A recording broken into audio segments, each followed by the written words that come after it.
당신 정말 요새 너무 수상하다고. 도대체 그 남자가 누군데? K-팝의 글로벌 인기에 이어 이제는 K-트로트의 팬들도 늘어나기 시작했습니다. 그 중심에는 우리의 영웅 이명웅이 있죠. 2023년 2월 LA에서 열린 콘서트의 대성공이 이를 증명합니다. 오늘은 보스턴의 평화로운 교회 마을에 불어닥친 예상치 못한 변화에 대한 이야기입니다. 30년간 고등학교에서 클래식 음악을 가르치다 은퇴한 교사가 아내의 행동을 이상하게 여기기 시작했습니다. 그리고 그가 알게 된 충격적인 진실은 바로 자신의 아내가 한국의 트로트 가수에게 푹 빠져 있다는 것이었죠.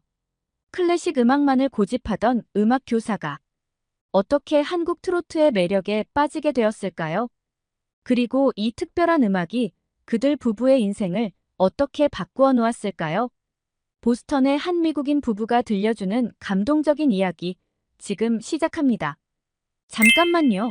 1초면 가능한 좋아요 버튼을 눌러주시면 영상 제작에 큰 힘이 됩니다. 안녕하세요. 저는 보스턴 교회 뉴튼에 살고 있는 존 앤더슨입니다. 30년간 고등학교에서 음악을 가르치다 작년에 은퇴한 음악교사입니다. 지금부터 우리 부부의 인생을 완전히 바꿔놓은 특별한 이야기를 들려드리겠습니다. 뉴튼은 보스턴 다운타운에서 차로 20분 거리에 있는 조용한 교회 마을이에요. 100년이 넘은 메이플 나무들이 줄지어 선 거리와 잘 관리된 잔디밭이 특징인 전형적인 미국 중산층 동네죠. 저희 집은 1950년대에 지어진 2층짜리 빨간 벽돌집인데 앞마당에는 제가 20년째 정성껏 가꿔온 장미정원이 있답니다. 아내 패트리샤는 65세로 35년간 지역 도서관에서 사서로 일하다 2년 전에 은퇴했어요. 우리 부부는 브룩라인 음악 동호회에서 처음 만났는데 모차르트의 오페라 마술피리를 감상하는 모임이었죠. 패트리샤는 도서관의 클래식 음악 섹션을 담당했었고 저는 학교에서 음악을 가르쳤으니 우리는 천생연분이었나 봐요. 두 아이는 모두 독립해서 서부에서 살고 있어요. 큰딸 에밀리는 LA에서 소아과 의사로 일하고 있고 아들 마이클은 샌프란시스코에서 IT 회사를 다니고 있죠. 코로나 이전에는 자주 방문했는데 팬데믹 이후로는 1년에 한두 번 보기도 힘들어졌답니다. 사실 저는 평생 클래식 음악만 고집해왔어요. 학생들에게도 진정한 음악은 클래식뿐이라고 가르쳤고 팝이나 재즈는 거들떠보지도 않았죠. 심지어 브루스 스프링스틴이나 엘튼 존의 음악도 소음이라고 불렀을 정도니까요. 그런데 이제는 매일 아침 한국 트로트가 우리 집을 가득 채우고 있다니. 아내는 부엌에서 한국어로 노래를 흥얼거리고 저는 서재에서 이명웅의 음악을 분석하고 있어요. 이런 변화가 시작된 건 불과 6개월 전이랍니다. 코로나 이후 패트리샤의 우울증이 심각해졌어요. 도서관 일도 그만두고 아이들도 보기 힘들어지면서 점점 집에만 머무르게 됐죠. 매일 아침 창밖만 하염없이 바라보며 한숨 쉬는 모습을 보는 게 저는 너무 안타까웠답니다. 제가 한국과 처음 인연을 맺은 건 사실 30년 전으로 거슬러 올라가요. 1994년 보스턴 심포니 오케스트라에서 정명훈 지휘자의 공연을 본 적이 있었죠. 그의 지휘 스타일에 깊은 감명을 받았고 덕분에 한국의 클래식 음악에 관심을 갖게 되었어요. 그 후로 조성진의 쇼팽 콩쿠르 우승도 지켜보았고 임동혁의 차이콥스키 콩쿠르 실황도 여러 번 들었죠. 하지만 한국의 대중음악, 특히 트로트는 제게 그저 아시아의 낯선 음악 중 하나일 뿐이었답니다. 우리 부부의 일상은 지극히 평범했어요. 아침 7시에 일어나 정원을 가꾸고 저는 동네 커피숍에서 은퇴한 교사들과 체스를 두며 시간을 보냈죠. 패트리샤는 가끔 도서관에 들러 옛 동료들과 차를 마시는 게 전부였어요. 평화롭지만 어쩐지 생기 없는 나날이었답니다. 평소와 다름없던 어느 아침 패트리샤가 태블릿을 보다가 갑자기 감탄사를 내뱉었어요. 저는 평소처럼 신문을 보고 있다가 아내의 반응이 궁금해 고개를 들었죠. 여보, 이리 와서 같이 들어봐요. 이 가수의 목소리가 너무 특별해요. 화면 속에는 한 젊은 한국 가수가 노래를 부르고 있었어요. 영어 자막이 있어 가사를 이해할 수 있었는데 정말 아름다운 사랑 노래였답니다. 이 가수의 이름이 이명웅이래요. 유튜브가 갑자기 추천해줬는데 어쩜 이렇게 감동적일 수가 있죠? 패트리샤의 눈에서는 어느새 눈물이 흐르고 있었어요. 아내가 음악을 들으며 울기는 처음이었죠. 마지막으로 그런 모습을 본 게 언제였더라. 아마도 1990년대 파바로티의 공연장에서였을 거예요. 저는 사실 그날 아침 아내의 반응을 심각하게 받아들이지 않았어요. 그저 일시적인 감상이라고 생각했던 거죠. 하지만 패트리샤는 그날 이후 계속해서 임영웅의 노래를 찾아 들었답니다. 특히 놀라웠던 건 한국어를 전혀 모르는 아내가 노래 가사를 따라 부르기 시작했다는 거예요. 처음에는 발음이 엉망이었지만 한국어 자막을 보며 열심히 연습하더라고요. 러브는 사랑이라는 뜻이고 스타라이트는 별빛이라는 뜻이래요. 이렇게 아름다운 언어가 있다는 게 신기해요. 패트리샤는 도서관에서 한국어 교재도 빌려왔어요. 은퇴 후 처음으로 뭔가를 배우고 싶어하는 모습이었죠. 한글을 쓰는 연습을 하면서 마치 어린아이처럼 즐거워하는 아내를 보니 저도 모르게 미소가 지어졌답니다. 임영웅의 다른 노래들도 하나둘씩 찾아 들었어요. 사랑은 늘 도망가, 우리들의 블루스, 다시 만날 수 있을까. 패트리샤는 각 노래의 가사를 영어로 번역해서 작은 노트에 적어두었죠. 이 가수의 목소리에는 뭔가 특별한 게 있어요. 슬픈 노래를 부를 때는 마음 깊숙한 곳까지 울리고 희망찬 노래를 부를 때는 온 세상이 밝아지는 것 같아요. 아내의 말에 저는 고개를 끄덕였어요. 음악 교사로서 저도 느낄 수 있었거든요. 임영웅의 목소리에는 분명 특별한 감성이 있었답니다. 유튜브의 알고리즘은 계속해서 새로운 영상들을 추천해줬어요. 임영웅의 콘서트 영상, 예능 프로그램 출연 장면, 팬들과의 만남. 패트리샤는 마치 보물을 발견한 것처럼 하나하나 찾아보며 행복해했죠. 특히 임영웅이 팬들을 대하는 모습에 감동받았다고 해요. 나이 많은 팬들을 친할머니처럼 공경하고 젊은 팬들은 친동생처럼 따뜻하게 대하는 모습이 너무 보기 좋더라고요. 존, 이제 알겠어요. 왜 그를 영웅이라고 부르는지. 패트리샤의 이 한마디가 아직도 기억에 남아요. 아내는 임영웅의 노래를 통해 무언가를 발견한 것 같았어요. 단순한 음악적 감동을 넘어서는 무언가를. 그리고 그건 우리 부부의 일상을 조금씩 변화시키기 시작했답니다. 저는 사실 아내의 새로운 취미를 못마땅하게 여겼어요. 30년 넘게 클래식만을 사랑해온 음악교사의 고집이었겠죠. 처음에는 그저 일시적인 관심이려니 했는데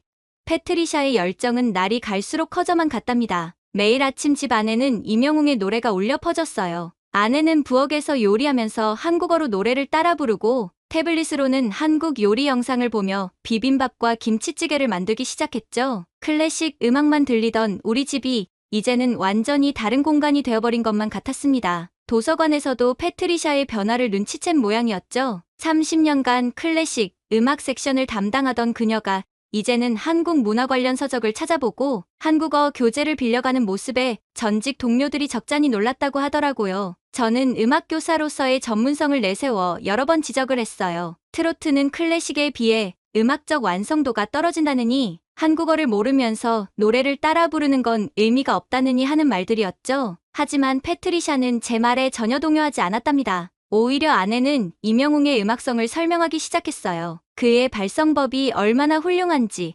감정 전달력이 얼마나 뛰어난지를 설명하더군요. 심지어 클래식 음악과 트로트의 접점을 찾아내어 제게 설명하기도 했답니다. 도서관에서 한국 음악의 역사를 공부한 패트리샤는 트로트가 일제강점기에 한국인들의 한과 슬픔을 달래준 음악이라고 설명했어요. 그리고 임영웅이 어떻게 이 전통적인 장르를 현대적으로 재해석했는지도 자세히 이야기해 주었죠. 제 고집은 서서히 흔들리기 시작했어요. 음악교사로서 보니 임영웅의 음악에는 분명 특별한 무언가가 있었거든요. 그의 발성법은 정통 클래식 트레이닝을 받은 흔적이 역력했고 곡의 편곡과 구성도 상당히 세련되어 있었답니다. 더구나 패트리샤의 변화는 눈에 띄게 긍정적이었어요. 코로나 이후 우울증으로 힘들어하던 아내가 활기를 되찾았고 새로운 취미를 통해 삶의 즐거움을 찾아가는 모습이 보기 좋았죠. 하지만 진짜 고민은 그때부터였어요. 어느 날 패트리샤가 LA에서 열리는 임영웅 콘서트 이야기를 꺼낸 거죠.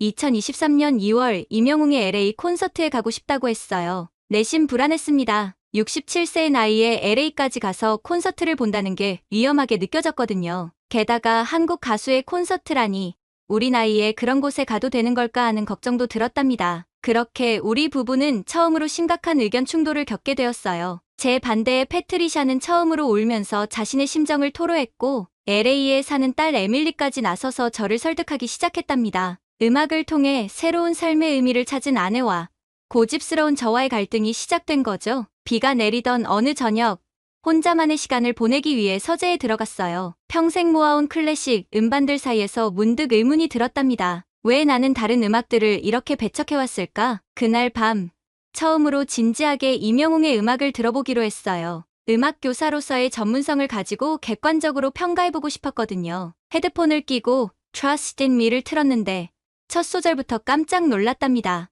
이명웅의 발성법은 제가 알던 트로트 가수들과는 완전히 달랐어요. 성악을 전공한 듯한 호흡 조절, 클래식 기법이 녹아있는 발성, 거기에 독특한 감성까지. 음악교사로서 이런 목소리를 외면해온 것이 부끄러워졌습니다. 한 곡 들을수록 제 편견이 무너져 내렸어요. 별빛 같은 나의 사랑하는 오페라의 서정성을, 우리들의 블루스는 뮤지컬의 극적인 구성을 가지고 있었죠. 특히 사랑은 늘 도망가를 들으면서는 젊은 시절 패트리샤와의 추억이 물밀듯이 밀려왔답니다. 새벽이 되도록 이명웅의 음악을 들었어요. 그의 음악에는 장르를 초월하는 무언가가 있었습니다. 클래식의 우아함, 트로트의 서민성, 현대 음악의 세련미가 절묘하게 어우러져 있었죠. 다음 날 아침, 패트리샤의 눈시울이 붉어진 모습을 보면서 마음이 아팠어요. 아내는 아침 식사도 거른 채 창밖만 하염없이 바라보고 있었죠. 그제야 깨달았습니다. 음악은 단순한 소리의 나열이 아니라 한 사람의 인생을 바꿀 수 있는 힘이 있다는 것을요. 그 모습을 보고 결심이 섰어요. LA에 있는 딸 에밀리에게 몰래 전화를 걸었습니다. 콘서트 티켓 예매부터 숙소 예약까지 모든 걸 비밀리에 준비하기 시작했죠. 음악을 가르치며 평생을 보낸 제가 이제는 학생이 되어 한국어로 된 노래를 연습하기 시작했답니다. 특히 사랑은 늘 도망가의 가사를 외우는데 많은 시간을 들였어요. 콘서트장에서 패트리샤와 함께 부르고 싶었거든요. 차고에 숨어서 매일 발음 연습을 했는데 한국어의 발음이 이렇게 어려운 줄 몰랐답니다. 저의 변화는 자연스럽게 주변에도 영향을 미쳤어요. 고등학교 음악부 동료들과 만났을 때 처음으로 클래식 외의 음악을 긍정적으로 이야기했죠. 그들도 처음에는 놀랐지만 이명웅의 음악을 들어보더니 고개를 끄덕이더군요. 이제는 클래식 음악과 트로트가 서로 다른 매력을 가진 음악이라는 걸 인정하게 되었어요. 좋은 음악은 장르를 초월한다는 진리를 뒤늦게 깨달은 거죠. 학생들에게 편협한 음악관을 가르쳤던 과거가 부끄러워질 정도였답니다. 패트리샤는 아직 제 마음의 변화를 모르고 있었어요. 곧 있을 생일에 LA 콘서트 티켓을 깜짝 선물로 줄 생각을 하니 가슴이 설렜습니다. 67년을 살면서 이런 설렘을 느껴본 적이 있었는지 마치 30년 전 청혼할 때처럼 가슴이 두근거렸답니다. 드디어 다가온 패트리샤의 65번째 생일 아침이었어요. 새벽부터 일어나 정원의 장미를 살펴보았죠. 겨울이라 피어있는 장미는 많지 않았지만 온실에서 특별히 키워둔 빨간 장미들이 활짝 피어 있었답니다. 추운 겨울에도 장미를 피울 수 있었던 건 에밀리가 알려준 한국의 실내 정원 관리법 덕분이었어요. 꽃을 고르면서 깜짝 선물 준비 과정이 머릿속을 스쳐 지나갔어요. LA의 콘서트 소식을 처음 들었을 때부터 시작된 비밀스러운 계획들이 주마등처럼 펼쳐졌죠. 에밀리와의 첫 통화가 생각났어요. 아빠, VIP 티켓은 오픈 직후 5분 만에 매진될 거예요. 제 병원 한인 간호사들의 도움이 필요할 거예요. 그렇게 시작된 콘서트 준비는 마치 비밀 작전 같았답니다. 수장과 미나, 2명의 한인 간호사들은 우리의 든든한 협력자가 되어주었어요. 그들은 매일 밤 한국의 팬카페를 모니터링하며 콘서트 정보를 수집했고 심지어 한국의 팬클럽 회원들과 연락해 VIP 티켓 예매를 도와주겠다는 약속까지 받아냈었죠. 티켓 예매 당일 저는 마치 증권가의 주식 거래자처럼 긴장된 마음으로 컴퓨터 앞에 앉아 있었어요. 5개의 노트북이 켜져 있었는데 각각 아이디로 접속해 있었죠. 에밀리와 간호사들은 영상통화로 실시간 작전 회의를 하고 있었고요. 예매 시작 3분 만에 성공했다는 수잔의 외침이 들렸어요. VIP석 2장을 확보했다는 소식에 마치 보스턴 심포니 오케스트라의 수석 바이올리니스트 자리를 따낸 것처럼 기뻤답니다. 호텔 예약도 쉽지 않았어요. 돌비 시어터 근처의 모든 호텔이 콘서트 관객들로 가득 찼었거든요. 다행히 미나의 사촌이 LA 관광업계에서 일하고 있어서 힐튼 호텔의 마지막 남은 스위트룸을 구할 수 있었답니다. 아침 식사 테이블에는 패트리샤가 좋아하는 이명웅의 별빛 같은 나의 사랑아가 흘러나오고 있었어요. 방 안가득 퍼지는 음악을 들으며 패트리샤는 의아한 표정을 지었죠. 제가 먼저 그의 음악을 틀어놓은 건 처음이었으니까요. 장미꽃다발을 건네자 패트리샤의 눈에서는 눈물이 흘러내렸어요. 꽃다발 사이에 숨겨둔 티켓을 발견한 순간 아내는 마치 시간이 멈춘 것처럼 그 자리에 얼어붙었답니다. VIP석 티켓 2장, 퍼스트 클래스 비행기표, 힐튼 호텔 스위트룸 예약증. 패트리샤는 믿을 수 없다는 듯 서류들을 몇 번이고 다시 보았어요. 그리고는 내 이름을 부르며 흐느껴 울었죠. 특별한 건 티켓만이 아니었어요. 에밀리가 보내준 이명웅 팬클럽 공식 응원 키트도 있었답니다. 응원봉과 슬로건, 그리고 공연장에서 입을 수 있는 특별 제작 티셔츠까지 한인 간호사들이 한국에서 직접 공수해온 거였어요. 깜짝 선물의 여파는 상상 이상이었어요. 패트리샤는 그날부터 LA 여행 준비에 완전히 몰두했죠. K타운의 한식당에서 비빔밥 먹는 법을 연습하고 콘서트장에서 입을 옷을 고르고 임영웅에게 전할 영어 메시지도 준비했답니다. 가장 감동적이었던 순간은 패트리샤가 우리의 첫 데이트를 떠올리며 한 말이었어요. 30년 전 보스턴 심포니의 공연장에서 처음 만났던 그때처럼 이번에도 음악이 우리를 하나로 이어주고 있다고 했죠. 콘서트 전날 밤까지도 차고에서 사랑은 늘 도망가를 연습했답니다. 발음이 얼마나 서툴렀는지 모르지만 그때는 그 모든 순간이 마법처럼 특별하게 느껴졌답니다. 그렇게 시작된 우리의 특별한 음악 여행은 67세의 나이에 찾아온 인생의 새로운 전환점이 되었어요. 지금도 그때의 패트리샤의 눈물 어린 미소를 잊을 수 없답니다. 보스턴에서 LA까지의 비행은 마치 신혼여행을 떠나는 것처럼 설렜어요. 패트리샤는 비행기에서도 임영웅의 공연 영상을 반복해서 보았고 저는 한국어 가사를 연습하느라 정신이 없었답니다. 공항에 도착했을 때는 이미 저녁이었어요. 에밀리와 마이클이 가족들과 함께 마중 나와 있었죠. 특히 10살 손녀 소피아가 한글로 쓴 할머니, 할아버지 환영합니다. 피켓을 들고 있는 모습이 얼마나 사랑스러웠던지 나중에 알고 보니 수잔 간호사가 한글을 가르쳐줬다고 하더라고요. 에밀리가 예약해준 호텔 로비에 들어서는 순간 놀라운 광경을 목격했답니다. 임영웅을 보러 온 팬들로 호텔이 가득했던 거예요. 심지어 엘리베이터에서 만난 호주에서 온 부부도 임영웅의 팬이었죠. 콘서트 전날 K타운 투어는 정말 특별했어요. 에밀리가 수잔과 미나의 도움을 받아 계획한 거였죠. 처음 먹어보는 순두부찌개에 패트리샤는 행복해했고 한인 슈퍼마켓에서는 임영웅이 좋아한다는 라면을 한 박스나 사기도 했답니다. 그날 저녁 K타운의 노래방에서 잊지 못할 추억이 생겼어요. 수잔과 미나가 우리를 위해 특별히 예약해둔 방이었는데 임영웅의 노래만 전문적으로 다루는 노래방이었거든요. 처음에는 쑥스러워하던 패트리샤가 Trust in me를 부르기 시작했고 저는 서툰 한국어로 사랑은 늘 도망가를 불렀죠. 콘서트 당일 콘서트장 앞은 이미 팬들로 가득했어요. 평균 연령이 50대 이상으로 보였는데 모두들 젊은이들 못지않게 열정적이었답니다. 저희처럼 부부가 함께 온 경우도 많았고 임영웅의 얼굴이 프린트된 티셔츠를 입은 외국인들도 눈에 띄었어요. VIP 입장권 덕분에 좋은 자리에 앉을 수 있었어요. 무대와의 거리가 10m도 채 되지 않았죠. 공연이 시작되기 전 주변 관객들과 이야기를 나누었는데 정말 다양한 사연들을 들을 수 있었답니다. 시카고에서 온 교수 부부, 플로리다에 은퇴한 의사 부부, 심지어 영국에서 온 노부부도 있었어요. 드디어 공연이 시작되었을 때의 그 전율은 지금도 잊을 수 없어요. 임영웅이 무대에 등장하자 패트리샤는 저희 손을 꼭 잡았죠. 첫 곡이 시작되자 관객들의 환호성이 터져 나왔고 우리도 모르게 따라 부르고 있었답니다. 특히 감동적이었던 건 임영웅이 관객들과 소통하는 모습이었어요. 한국어를 모르는 관객들을 위해 중간중간 영어로 대화를 시도했는데 그의 진정성이 고스란히 전달되었죠. 패트리샤는 그의 따뜻한 미소에 또다시 눈물을 흘렸어요. 마지막 곡을 부를 때는 공연장 전체가 촛불을 밝힌 것처럼 휴대폰 불빛으로 가득 찼어요. 옆자리에 한국분이 가사를 영어로 번역해 주셨는데 그 내용이 마치 우리 부부의 이야기 같았답니다. 비록 발음은 어설펐지만 패트리샤와 함께 큰 소리로 노래를 부르는 그 순간이 얼마나 행복했던지 그날 밤은 우리 부부에게 특별한 선물이었어요. 음악을 통해 나이와 국적을 초월한 감동을 느낄 수 있었고 67세의 나이에도 새로운 설렘과 감동을 경험할 수 있다는 걸 깨달았답니다. 콘서트 이후 우리 부부의 일상은 완전히 달라졌어요. 보스턴으로 돌아오는 비행기 안에서부터 변화는 시작되었죠.